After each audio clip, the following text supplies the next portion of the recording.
संदर्शितस्वात्मसुखावबोधे जनस्य ये चांगलिकायमाने संसारकालाहलमोहशान्ति पुंडरीकवरदे हराय विठ्ठल श्री ज्ञानदेव तुकाराम श्री ज्ञानेश्वर महाराज की जय। परमहंस सद्गुरु स्वामी स्वरूपानंद महाराज की जय। परमहंस सद्गुरु स्वामी माधवनाथ महाराज की जय। सब संतन की जय जय जय रघुवीर।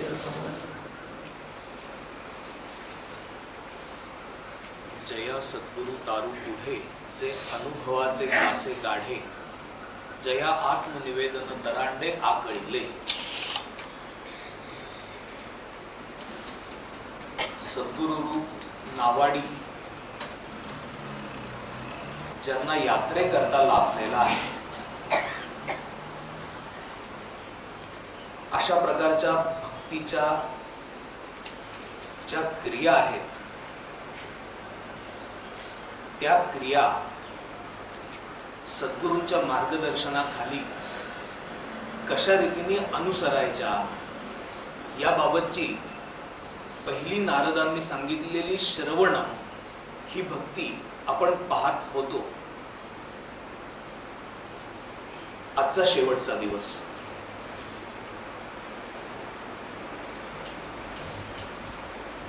श्रवण ही अत्यंत महत्त्वाची गोष्ट आहे आणि श्रवण करायचं कोणाकडून, ज्याच्याकडून श्रवण करायचं त्याच्या ठिकाणी काय गुणविशेष हवेत, त्याची पात्रता काय असावी, जो श्रवण करणारा आहे तो कोणत्या मनोभूमिकेत हवा, जो बोलणारा आहे तो कोणत्या मनोभूमिकेत हवा। ज्ञानेश्वर महाराजांची श्रवणाच्या बाबत निश्चित भूमिका काय, आपण सांगोपांग विचार श्रवणाच्या अंगाने भक्ती म्हणून केला।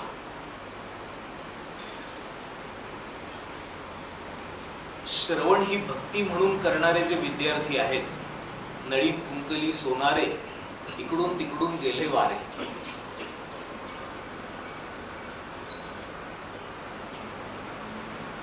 अशा प्रकारे निष्फळ श्रवण आपल्याला करायचं नाही। अशा विद्यार्थ्यांसारखं आपल्याला जे श्रवण करायचं आहे ते आपलं आयुष्य पालटण्यासाठी म्हणून श्रवण करायचं आहे, भक्ती म्हणून श्रवण करायचं आहे। समर्थांनी ऐका परमार्थाचे साधन, जेणे घडे समाधान, ते तू जाणगा श्रवण निश्चयेसी। जर पहिलं कोणतं साधन असेल परमार्थाचं तर ते श्रवण आहे, हे निश्चितपणे ऐक असं सांगितलं। या श्रवणातून शिष्याच्या मनावर होणारा विलक्षण परिणाम आपण आतापर्यंत पाहिला, बुद्धीवर होणारा परिणाम पाहिला, अंतःकरणावर होणारा परिणाम पाहिला। त्याचाच एक भाग म्हणून त्याच्या शरीरावर देखील श्रवणाची चिन्ह उमटतात आणि त्याचं वर्णन जे ज्ञानेश्वर महाराजांनी केलेलं आहे अष्टसात्विक भावाच्या रूपाने, ते पाहून आपण हा विषय संपवणार असं 1 महिन्यापूर्वी आपण म्हटलं।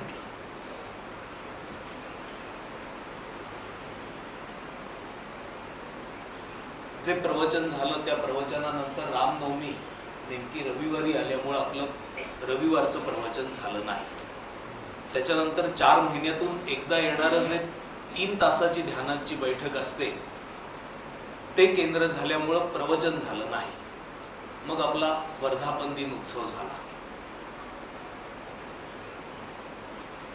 त्यामुळं त्या रविवारी प्रवचन झालं नाही आणि वर्धापन दिन उत्सव झाल्यानंतरच्या रविवारी देखील आपलं प्रवचन झालं नाही।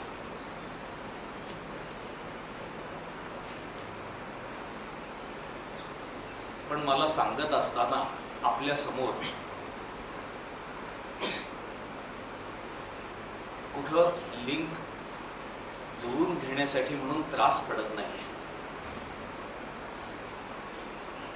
आपण सर्वजण अशा पद्धतीने ऐकत आहात की काल ऐकलेलं आहे त्याच्यानंतरचं आज ऐकायचं आहे, हे एक भाग्यच आहे.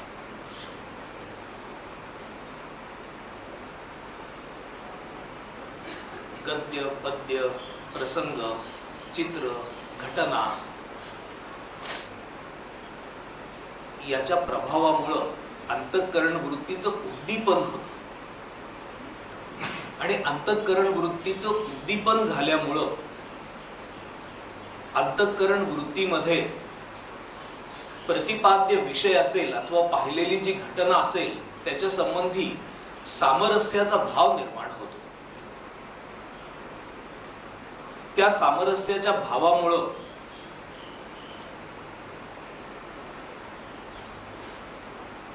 आपण आत्ता ज्या परिस्थितीत आहोत त्या परिस्थितीतून बाहेर पडून जो विषय चाललेला आहे त्या विषयाशी एकरूपता आपण अनुभवतो. ही एकरूपता अनुभवल्यामुळं त्या विषयाच्या ठिकाणी काही एक रस निर्माण होतो, गोडी निर्माण होते आणि त्या गोडीचा आस्वाद श्रवण करणारा श्रोता घेऊ शकतो. हा जो आस्वाद निर्माण होतो, रस निर्माण होतो, गोडी निर्माण होते, ही गोडी 9 प्रकारची सांगितलेली आहे. त्याला नवरस असं म्हटलेलं आहे. शृंगार, हास्य, बीभत्स, भयानक, कारुण्य, शांती इत्यादी प्रकारचे 9 रस अशा प्रकारच्या प्रसंगातून अथवा श्रवणातून निर्माण होतात. आणि त्यावेळेला त्या गोडीमुळं त्याचं सुख, त्या प्रतिपाद्य विषयाचं सुख ऐकणारा असतो तो साक्षात अनुभवतो असं घडायला सुरुवात होते. हे रस निर्माण होत असल्यामुळं जे हॉरर शो असतात त्या हॉरर शोच्या ठिकाणी देखील जो पाहणारा असतो तो अगदी एकरूप होऊन जातो. त्याला असं वाटतं की ते आपण सतत पाहत राहावं. याचं कारण अंतःकरण वृत्तीच्या ठिकाणी निर्माण होणारी गोडी. क्राईम, हॉरर अशा प्रकारचे जे सिनेमा आहेत त्या सिनेमांच्या ठिकाणी जी होणारी तन्मयता आहे, रहस्य कथा, ललित, नाट्य, काव्य या ठिकाणी देखील याच कारणाकरता आपली ऐक्यता निर्माण होते आणि त्या ठिकाणी एक गोडी निर्माण होते. हा जसा एक साहित्याच्या अंगाने अंतःकरण वृत्तीवर प्रभाव पडतो तसाच त्याची चिन्ह शरीरावर देखील उमटतात. जी समरसता होते, जो रस निर्माण होतो त्याची स्वाभाविक चिन्ह शरीरावर उमटतात. त्याला शरीरावर निर्माण होणारे भाव असं म्हटलं जातं.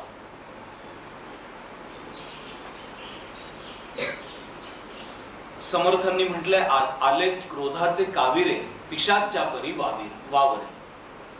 ज्याला संताप आलेला असतो, क्रोध आलेला असतो, तो अवतीभोवतीचं जग, दुनिया विसरून जातो. आपण किती मोठ्या आवाजात बोलतो आहोत, आपले डोळे किती मोठे झालेले आहेत, आपल्या शिरा किती ताणल्या गेलेल्या आहेत, या संबंधी तो बेभान होऊन जातो. त्या परिस्थितीमध्ये त्याच्या हातून कोणतीही कृती घडू शकते, काहीही घडू शकते. त्या भावाशी जर एकरूपता झाली तर खरोखरच पिशाच्या सारखी स्थिती निर्माण होते. शृंगार रसामधून देखील तसं होतं. कामातुराणाम न भयम न लज्जा असं म्हटलेलं आहे. एकदा मनुष्य आतुर झाला कामनेच्या की मग तो भीती आणि लज्जा या दोन्ही गोष्टींना सोडून देतो.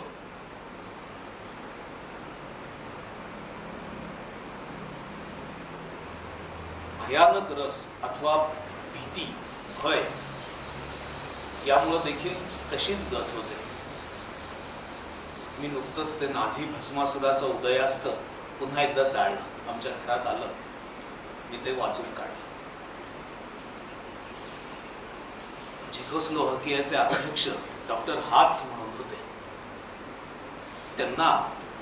फ्युररनी म्हणजे हिटलरनी चर्चेसाठी म्हणून बोलावलं. रात्री 11:30च्या वेळेला ते गाडीनी बर्लिन मध्ये आले. साधारणपणे 1-1:30च्या दरम्यान रात्री हिटलरनी त्यांची भेट घेतली. ते वृद्ध, म्हातारे, वयस्कर असे असल्यामुळं आपल्या मुलीला बरोबर घेऊन आलेले होते आणि त्यांच्याबरोबर त्यांचे परराष्ट्र मंत्री देखील होते. औपचारिक बोलणी झाल्यानंतर ते डॉक्टर हाच एवढे खुश झालेले होते, जेवढा अगत्याने त्यांचं आदरात इथे झालेलं होतं, त्यामुळं की ते म्हणाले की झेक जनता जी आहे ती जनता आणि जर्मन यांचं सौख्य पहिल्यापासून आहे आणि जो म्युनिच करार झाला त्या करारामुळं जो अडचण निर्माण झाला जर्मन वासियांना झेकमध्ये राहणाऱ्या, त्याची मला जाणीव आहे. तो धागा पकडून हिटलरनी असं सांगितलं की तुम्हाला जर याची जाणीव आहे तर हेच सांगण्यासाठी मी तुम्हाला बोलवलेलं आहे की आता आपण बोलतो आहोत तोपर्यंत आमच्या फौजा झेकोस्लोव्हाकियामध्ये घुसलेल्या आहेत. जो काही प्रतिकार होईल तो प्रतिकार मोडून काढला जाईल.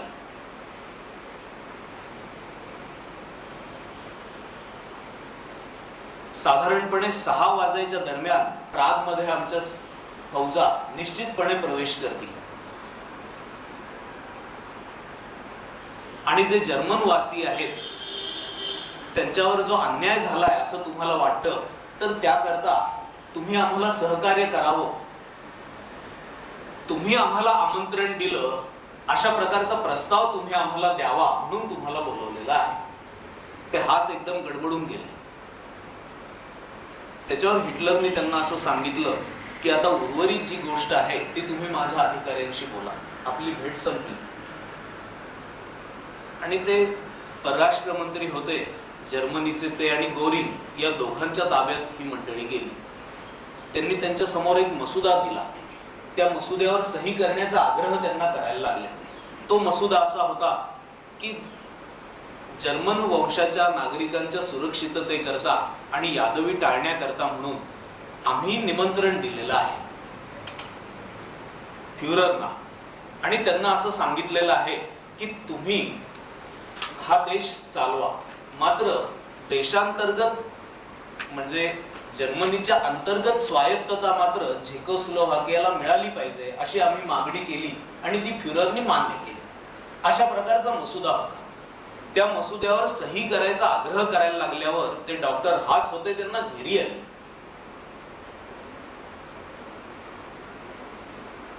तिथं डॉक्टर तयार होते. त्यांनी लगेच त्यांना इंजेक्शन दिलं, शुद्धीवर आणलं. दरम्यान त्यांना टेलिफोन लावून दिला प्रागला आणि सांगितलं की प्रतिकार करू नका, अशा प्रकारे तुम्ही बोलणं करा. त्यांनी 2 वाक्यात सांगितलं की कोणताही प्रतिकार जर्मन सैन्याला करू नका आणि मी आल्यावर काय ते बोलेल, एवढं ते बोलले आणि त्यांना पुन्हा घरी आली. त्यांना पुन्हा इंजेक्शन दिलं, पुन्हा ते शुद्धीवर आले, पुन्हा त्यांच्या समोर मसुदा ठेवला. जेव्हा ते डॉक्टर हाच तिथून झेकोस्लोव्हाकियाला परत गेले तेव्हा ते जेवढे होते त्याच्यापेक्षा 20 वर्षांनी अधिक वृद्ध दिसत होते. त्यांच्या शरीराचा अक्षरशः दगड झालेला होता आणि केवळ लुकलुकणारे जे डोळे होते त्या डोळ्यांमुळे हे जिवंत आहेत असं वाटत होतं. असं वर्णन इतिहासकारांनी करून ठेवलेलं आहे. जे भाव असतात त्या भावाचा परिणाम शरीरावर किती विलक्षण प्रकारे होतो हे सांगण्याकरता मी तुम्हाला हे सांगितलं. अशा प्रकारच्या विविध भावनांमधून मनुष्याला जायला लागतं. हास्य भावामध्ये जी मुरकुंडी वळते हसून हसून त्याचा आपल्याला अनुभव आहे आणि एखादी घटना घडल्यानंतर त्या प्रसंगाच्या स्मरणाने देखील तशी परिस्थिती निर्माण होते हे आपण अनुभवतो. अर्जुनाची देखील अनेक वेळेला परिस्थिती भगवंतांच्या बरोबर विविध प्रकारची अशी झाली. अष्टसात्विक भावाचं वर्णन करत असताना शरीरावर उमटणाऱ्या भावांचं मोठं सुरेख वर्णन ज्ञानेश्वर महाराजांनी ठिकठिकाणी करून ठेवलेला आहे. पहिल्या अध्यायामध्ये अर्जुनाचा जो उत्साह होता, ऋषिकेशम तदा वाक्यम इदम आह महीपते सेनयोः उभयोः मध्ये रथम स्थापयमेच्युत यावदेतान् निरीक्षेहम योद्धु कामान् अवस्थितान् कैर्मया सह योद्धव्यम अस्मिन् रणसमुद्यमे. मोठ्या उत्साहात होता अर्जुन. भगवंतांना म्हणायला लागला की दोन्ही सैन्यांच्या मध्ये नेऊन माझा रथ उभा कर. कोण कोण माझ्या समोर येत आहेत युद्धासाठी त्यांचे एकदा चेहरे तरी पाहून घेतो.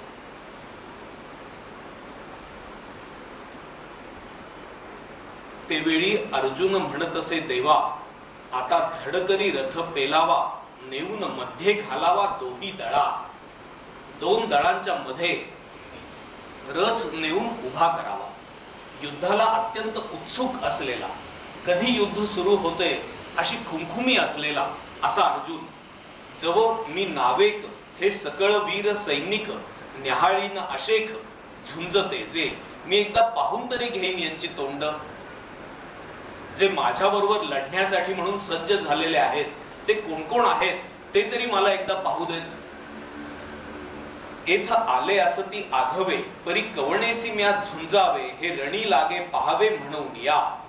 बहुत करुनी कौरव हे आतुर दुस्वभाव, वाटी वा विण हाव बांधिती झुंजी.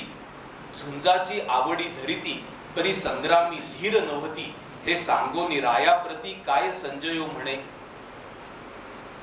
हे कौरव मोठे युद्धाला उत्सुक आहेत, पण युद्ध करण्याची त्यांची क्षमता नाही. एकदा त्यांची तोंड तरी पाहून घेऊ.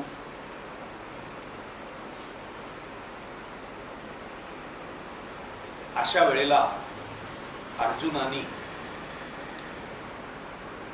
भगवंतांनी सैन्याच्या मध्ये रथ उभा केल्यानंतर एकूण अवलोकन केलं.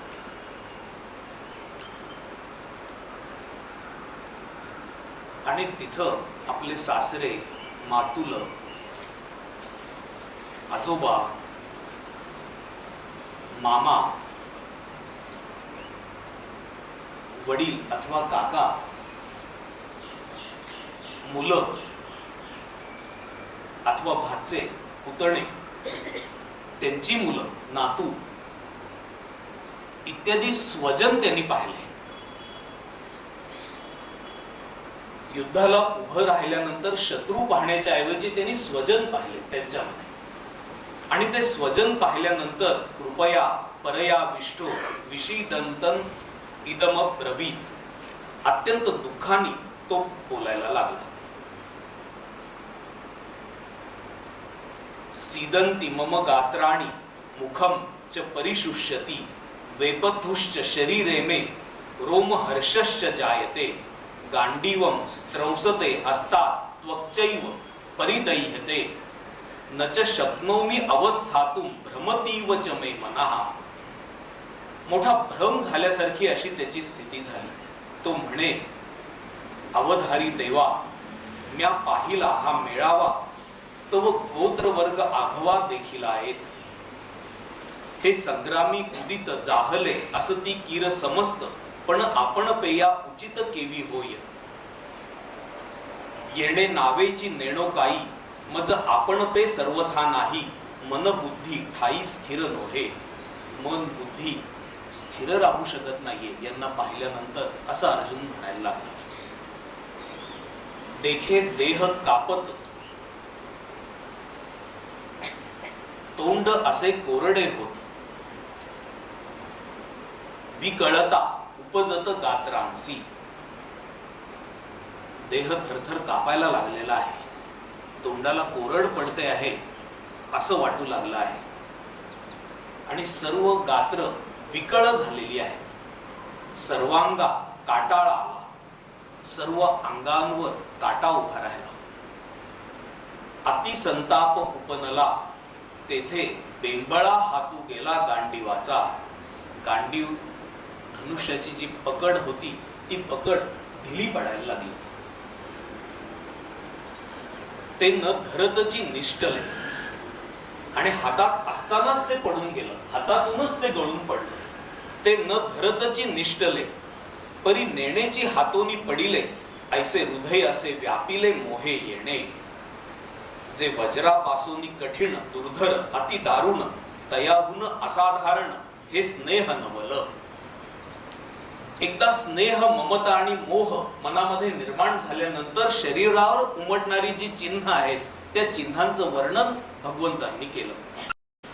जेणे संग्रामी हरू जिंतीला, निवात कवचांचा ठावो फेडिला, तो अर्जुन मोहे कवळीला क्षणा माझी. जैसे भ्रमर भेदी कोडे, भल तैसे काष्ठ कोरडे. भ्रमर कितीही पक्क लाकूड असेल तरी देखील प्रयत्नांनी त्याला छिद्र पाडतो. जैसे भ्रमर भेदी कोडे, भल तैसे काष्ठ कोरडे. परी कळिके माझी सापडे कोवळीये. पण कोवळ्या कळिकेमध्ये मात्र ते अडकून बसतो. तेथ उत्तीर्ण होईल प्राणे, परी ते कमळदळ चिरून येणे. प्राण जायची वेळ येते तरी देखील ते कमळदळ त्याला चिरून बाहेर येता येत नाही. तैसे कठीण कोवळेपणे स्नेह देखा. स्नेह ही गोष्ट कशी कठीण आहे, कोवळेपणाने कठीण अशी गोष्ट आहे. हे आदि पुरुषाची माया, ब्रह्मेयाही न येची आया. म्हणून भुलविला ऐके राया संजयो म्हणे. अशा प्रकारे अर्जुनाची स्थिती मोहानी, ममतेने अशी झाली. पुढे 11व्या अध्यायामध्ये अशाच अर्जुनाच्या स्थितीचं वर्णन करत असताना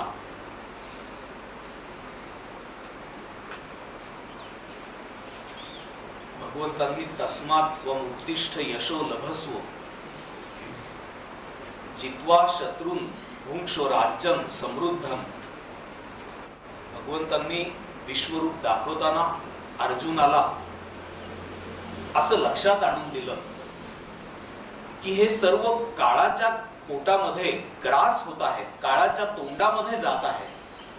याच्यामध्ये कोणाचीच क्षमता काम करत नाही, कोणाचंच कर्तृत्व काम करत नाही. काळाच्या इच्छेनेच हे मृत्यूकडे जात आहे. म्हणून तू उठ, तस्मात् त्वम् उत्तिष्ठ यशो लभस्व. जित्वा शत्रून्, तू शत्रूंना जिंक. भुंक्ष्व राज्यम समृद्धम, आणि राज्याचा उपभोग घे. मयई वैते निहताहा पूर्वमेव, या सर्वांना मी पूर्वीच मारून टाकलेला आहे. निमित्त मात्रम भव सव्यसाचिन, तू केवळ निमित्त मात्र हो. मारण्यासाठी म्हणून निमित्त हवा म्हणून तू आहेस, तू मारणारा नव्हेस. मीच यांना सर्वांना मारलेला आहे. द्रोणंच भीष्मंच जयद्रथंच कर्णं तथा अन्यान अपि योधवीरान, मया हतास्त्वं जहिमा व्यथिष्ठा, युद्धस्व जेतासी रणे सपत्नान. हे जे सगळे वीर आहेत, भीष्म, द्रोण प्रमुखतः असे, ते सर्व मीच मारलेले आहेत. तू केवळ निमित्ताला युद्ध कर आणि तू यशस्वी होशील. एतत् श्रुत्वा वचनम केशवस्य कृतांजलिर वेपमानः किरीटी, नमस्कृत्वा भूय एवाह कृष्णम सगद्गदम भीत भीत प्रणम्य. अर्जुनाची स्थिती काय झाली? भगवंत असं सगळं बोलल्यानंतर आणि विश्वरूपाच्या ठिकाणी सर्व विश्वाचा ग्रास होतो आहे हे पाहिल्यानंतर अशा प्रकारचं केशवाचं वचन ऐकल्यानंतर कृतांजलीर वेपमान किरीटी, हात जोडून जमिनीपर्यंत लवला. कृतांजलीर वेपमान किरीटी, नमस्कृत्वा, आणि नमस्कार केला. भूय एवाह कृष्णम सगद्गदम, सगद्गद असा अंतःकरणामध्ये झाला. भीत भीत प्रणम्य, आणि भिवून भिवून नमस्कार करत होता. कारण आता आपलं कर्तृत्व देखील काही राहिलं नाही. आपण निमित्त मात्र आहोत. ज्या निमित्ताने ते मरणार आहेत त्याच निमित्ताने आपण देखील याच्या हातात आहोत. या भीतीची कारणं अनेक आहेत. भगवंत जर आपल्याला अशाप्रमाणे निमित्त करत असतील आणि सर्वच त्याच्या हातात असेल, तर तो इतका मोठा सुप्रीमो परम जर असेल तर आपण त्याला किती घाबरलं पाहिजे, हाही भाव त्याच्या नमस्कारामध्ये होता. त्याचं वर्णन ज्ञानेश्वर महाराजांनी फार सुंदर केलेलं आहे. ऐसी आघवीची हे कथा तया अपूर्ण मनोरथा संजयो सांगे गुरुनाथा ज्ञानदेवो म्हणे. मग सत्य लोकोनी गंगाजळ सुटलिया वाजत खळाळ तैशी वाचा विशाळ बोलता तया ना तरी महामेघांचे उमाळे धडधडीत एके वेळे का घुमघुमिला मंदरा चळे क्षीराब्धी जैसा तैसे गंभीरे महानादे हे वाक्य विश्वकंदे बोलिले अगाधे अनंत रूपे ते अर्जुने मोटके ऐकिले आणि सुख की भय दुणावले हे नेणो परी कापिन्नले सर्वांग तयाचे. ज्ञानेश्वर महाराज म्हणतात त्याला सुख झालं का भय उत्पन्न झालं हे मला देखील कळत नाही. आणि सुख की भय दुणावले हे नेणो परी कापिन्नले सर्वांग तयाचे, पण तो थरथर कापायला लागला हे मी पाहिलं हे खरं.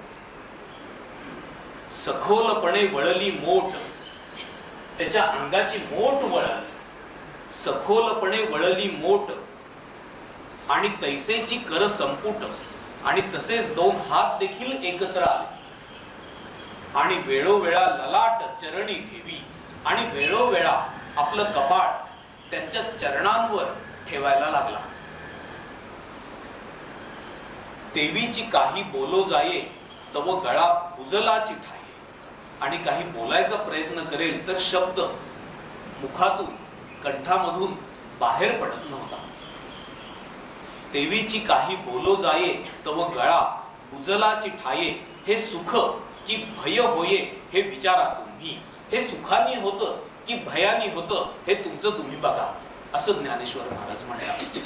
याचा अर्थ सुखानेही हे होऊ शकतं, भयाने देखील हे होऊ शकतं. परी तेव्हा देवाचे नि बोले अर्जुना हे ऐसे जाहले मी या पदांवरून देखील श्लोकाची या. ज्ञानेश्वर महाराज म्हणतात हे असं अर्जुनाचं झालं हे मी पाहिलं. कशावरून पाहिलं? मी या पदांवरून देखील श्लोकांची या. श्लोकांच्या पदांवरून मी हे ओळखलं, मी हे जाणलं.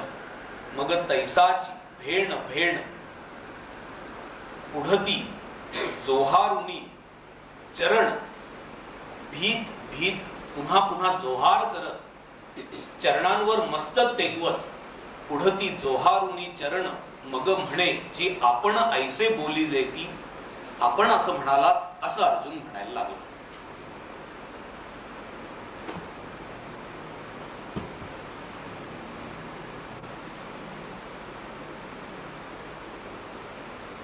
म्हणून जे भाव आहेत, रसवृत्ती अंतःकरणामध्ये निर्माण होते.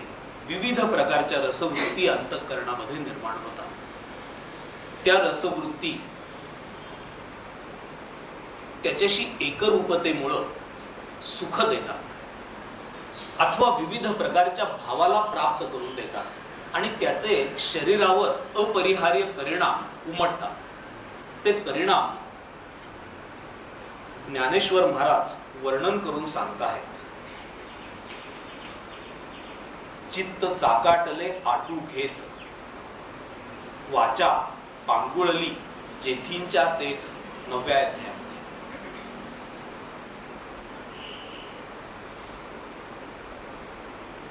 आपाद कंचुकित रोमांचाले. पारमार्थिक श्रवणामुळे अत्यंतिक प्रसन्नता, अत्यंतिक शांतता, अत्यंतिक प्रसाद, अत्यंतिक आनंद,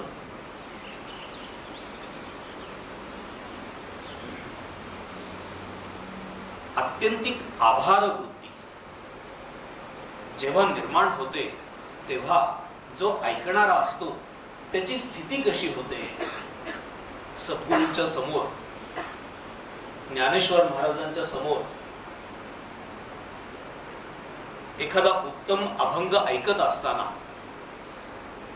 एखादं भाव विभोर असं निरूपण ऐकत असताना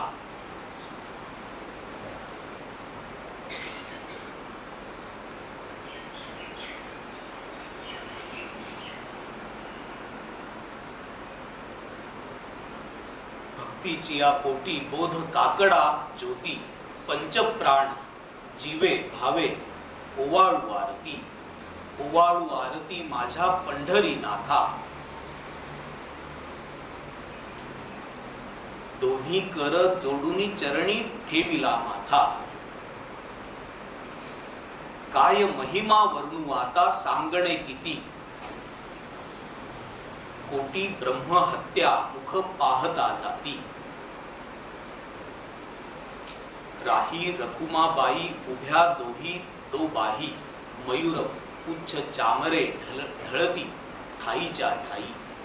तुका म्हणे दीप देऊनी उन्मनीत शोभा.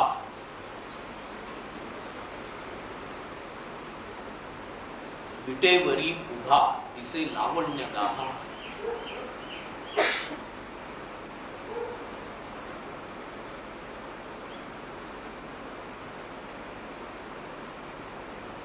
आनंदाचा गाभा त्रैलोक्याची शोभा. विटेवरी उभा पंढरीचे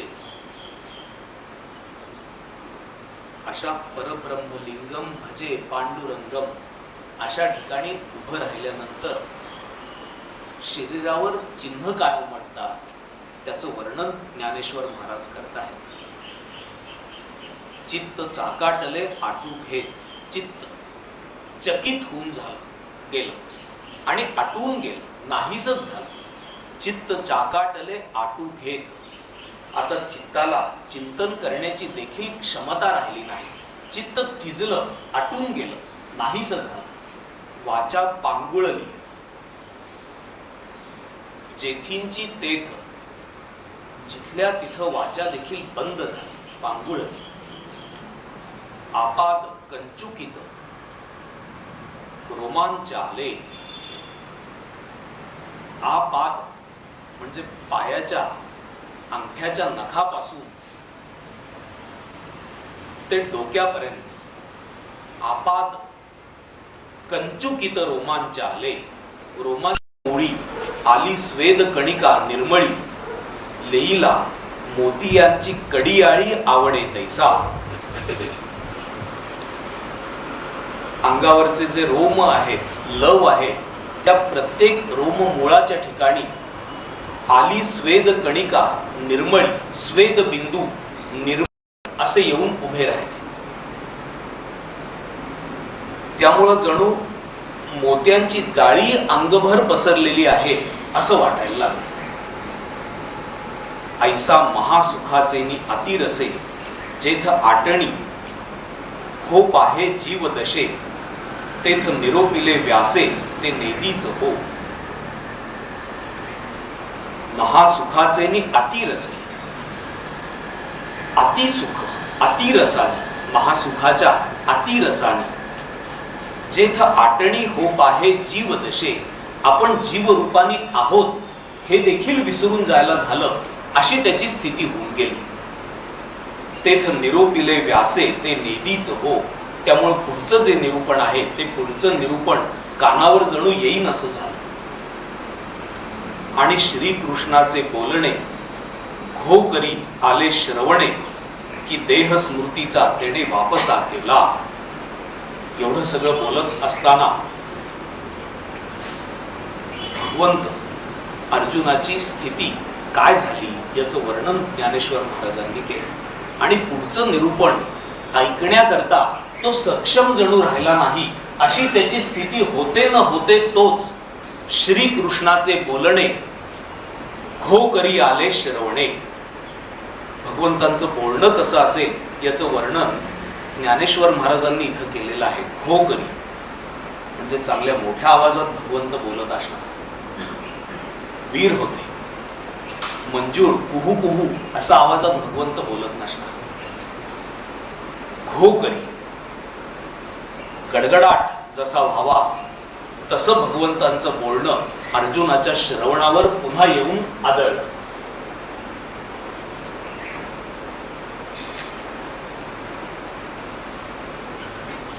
की देह स्मृतीचा तेने वापसा केला.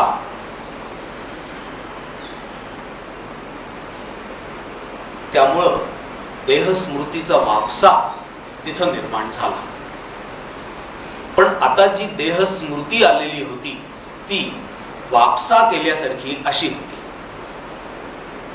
म्हणजे वाफ देऊन तयार केलेली भूमी, धूप देऊन तयार केलेली भूमी ही जशी पेरणी करण्यासाठी योग्य असते तसा आता त्याचा देह देखील बनला. तेव्हा नेत्रींचे जळ विसर्जी देहस्मृती पुन्हा परत आल्यानंतर नेत्रींचे जळ विसर्जी, जे डोळ्यात पाणी आलेलं होतं ते पाणी पुसून टाकलं. नेत्रींचे जळ विसर्जी, सर्वांगीचा स्वेदू परिमार्जी, आणि सर्वांगावर आलेला जो स्वेद होता तो स्वेद त्यांनी पुसून टाकायला सुरुवात केली.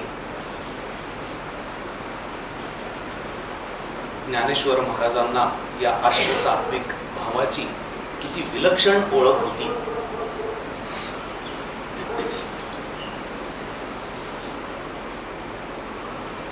ज्ञानियांचा राजा असे जरी असले तरी देखील ते भावाचे देखील सम्राट होते.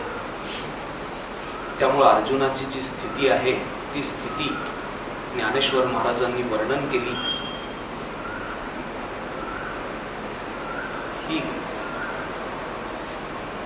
जेव्हा जेव्हा आपलं चित्त अशा रीतीने द्रवीभूत होतं तेव्हा आपल्याला येणाऱ्या काही बाही अनुभवांच्या जवळच्या गोष्टी अशा ज्ञानेश्वर महाराजांनी सांगितल्या. तेव्हा नेत्रींचे जळ विसर्जी, सर्वांगींचा स्वेदू परिमार्जी, देवीची अवधारा म्हणे होजी धृतराष्ट्राते. अहो अळुमाळ अवधान देयावे, येतुलेनी आनंदाचे राशीवरी बैसावे. बाप बाप श्रवणेंद्रिया दैवे घातली माळ. अहो अळुमाळ अवधान देयावे, किंचित अवधान तुम्ही द्या. येतुलेनी आनंदाचे राशीवरी बैसावे. आणि एवढं अवधान दिल्यानंतर आनंदाच्या राशीवर तुम्ही जाऊन बसाल. बाप श्रवणेंद्रिया दैवे घातली माळ. बाप म्हणजे फादर नाही, बाप श्रवणेंद्रिया म्हणजे श्रवण ही एवढी मोठी साधना आहे की एवढ्या एका साधनेमध्ये जर आपण निमग्न झालो, डूब देऊन राहिलो तर दैव श्रवणेंद्रियांना माळ घालून आनंदाच्या राशीवर आपल्याला नेऊन बसवेल, असं ज्ञानेश्वर महाराज या 9व्या अध्यायाच्या शेवटी म्हणतात.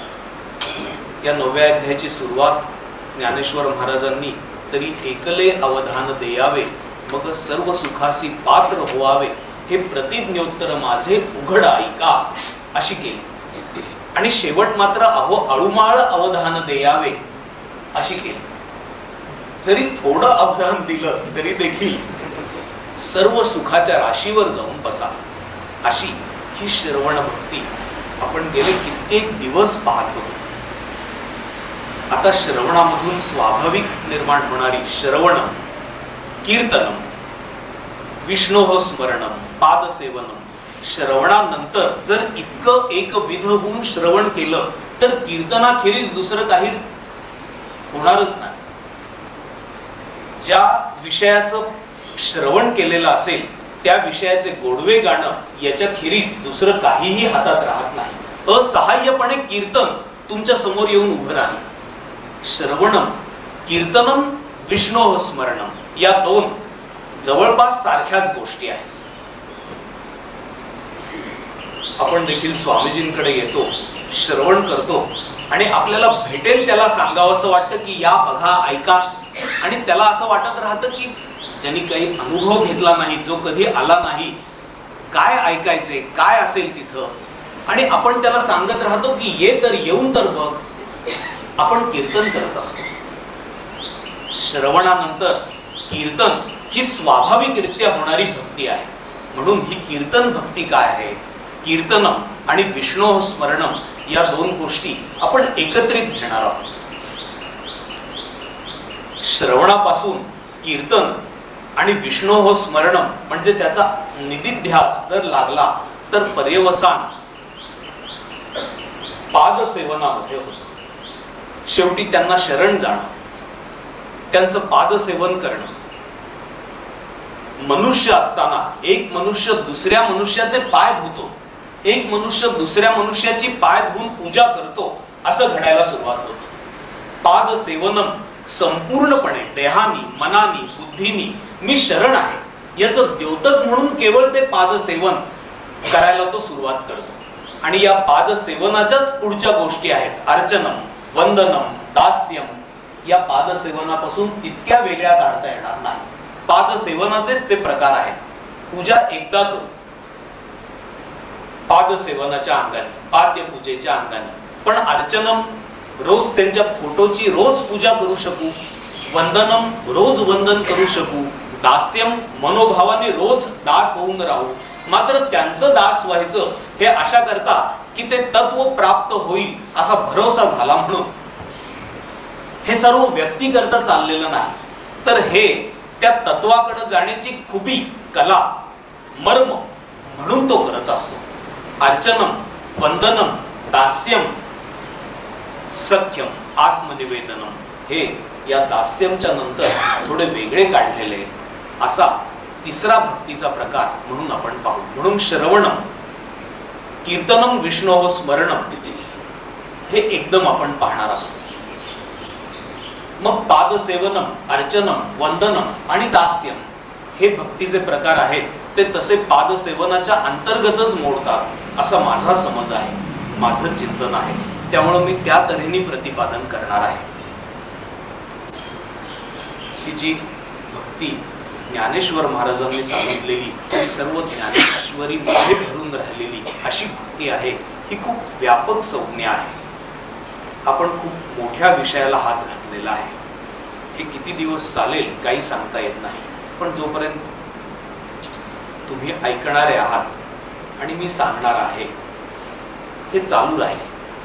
हे काही वर्ष चालू राहील असं मला वाटतं. 1, 2, 3 वर्ष हे सगळं प्रकरण चालू राहील. कारण हे सांगितल्यानंतर इथंच आपल्याला थांबायचं नाहीये. मी मागच्या वेळेला आपण एकूण काय सांगणार आहोत हे तुम्हाला सांगितलेलं होतं. त्याच्यातला हा नवविधा भक्ती हा एक भाग आहे. मग आपण व्यक्तोपासना आणि अव्यक्तोपासना हे पाहणार आहोत. मग भक्त चरित्र पाहणार आहोत. अद्वेष्टा सर्व भूतानाम आदी असा खूप मोठा विषय आपण सुरू केलेला आहे. आपण यथावकाश तो पाहत राहू. हरिओम तत्सत. विठ्ठल विठ्ठल विठ्ठल.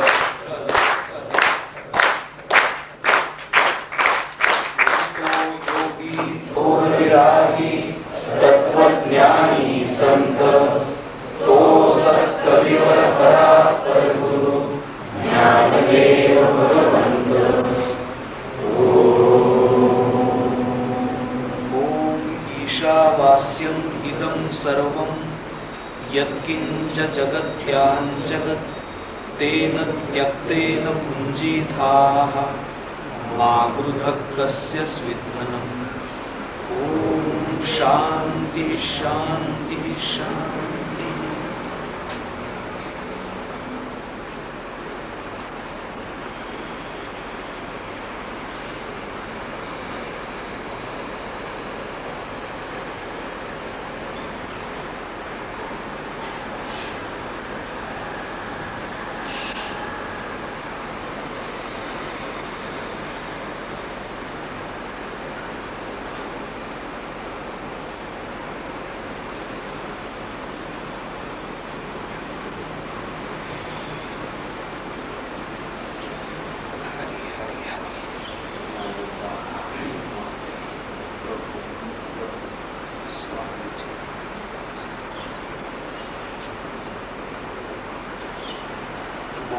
जगद्गुरु श्री ज्ञानेश्वर महाराज की जय. परम सद्गुरु स्वामी स्वरूपा